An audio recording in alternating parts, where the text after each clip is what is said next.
शिक्षा मंत्री की अध्यक्षता में ये उच्च स्तरीय बैठक हुई। इसमें इन तमाम विषयों को लेकर के चर्चा की गई है। बहुत सारे विषयों पे आज हमने लगभग 18 से भी ज़्यादा विषयों पे आज हमने चर्चा की है। एक एक चीज़ का रिव्यू करना, फिर कुछ संस्थाओं के लोग भी मिले हैं, उनकी भी कुछ प्रॉब्लम्स थी, उन प्रॉब्लम्स पे भी बहुत लंबे समय तक डिस्कशन हुआ है। मोटा मोटे जो ट्रांसफ़र पॉलिसी है, उस ट्रांसफ़र पॉलिसी को लेके भी बहुत विस्तृत चर्चा हुई है और उस पर हम लोग अगले 1-2 दिन में वो जारी कर देंगे, शेड्यूल जारी कर देंगे। और मैंने पहले भी कहा है कि जिस शेड्यूल के अंतर्गत जो लोग आते जाएंगे उनके हम ट्रांसफ़र करते जाएंगे और 1 अप्रैल को सभी टीचर अपने नए स्टेशन को ज्वाइन कर लेंगे। जिसकी ट्रांसफ़र पहले भी होगी उसको भी 1 तारीख को ज्वाइन करना है। सबको हम पहले इंश्योर कर देंगे, पहले ही हम उनके पास मैसेज पहुंच जाएगा। मतलब एक बहुत तरीके से और बहुत सिस्टमेटिक ढंग से मेरा डिपार्टमेंट लगा हुआ है।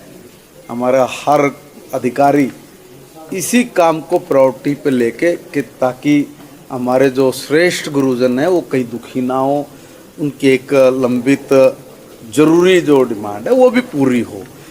कुछ डिजिटल स्मार्ट क्लासरूम, उनके बारे में भी हमारा खूब उस पर चर्चा हुआ है।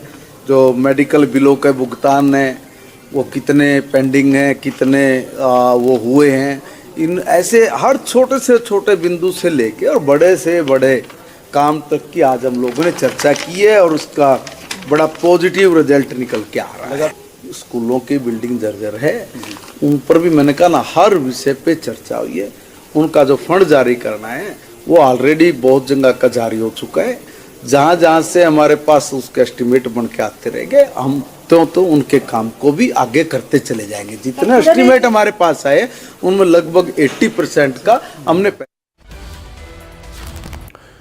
छात्राओं की पिटाई के मामले पर भी शिक्षा मंत्री की ओर से बयान दिया गया है और इस मामले में रिपोर्ट मंगाएंगे, ये बात महिपाल ढांडा की ओर से कही गई। बच्चों के साथ क्रूरता करने वालों पर सख्त कार्रवाई होगी, जांच हो और जो दोषी हैं उनको बख्शा नहीं जाएगा। तो मामले में रिपोर्ट मंगाई गई है, इसकी जांच होगी और जो भी इसमें दोषी है उसको बख्शा नहीं जाएगा। ये बात शिक्षा मंत्री महिपाल ढांडा की ओर से कही गई। तो छात्राओं की पिटाई के मामले पर भी शिक्षा मंत्री का यह बयान आया है। मामले में रिपोर्ट मांगी गई, उसकी रिपोर्ट मंगा लेते हैं।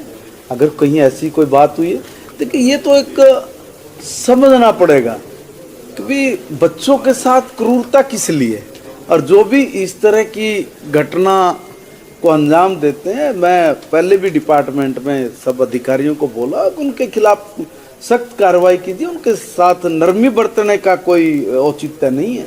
इसलिए उन जो दोषी है उसकी एक बारी जांच, क्योंकि मेरे अधिकारी साथ में खड़े हैं, उसकी एक बारी जांच करिए और जो भी दोषी है उसको बख्शा ना जाए किसी भी।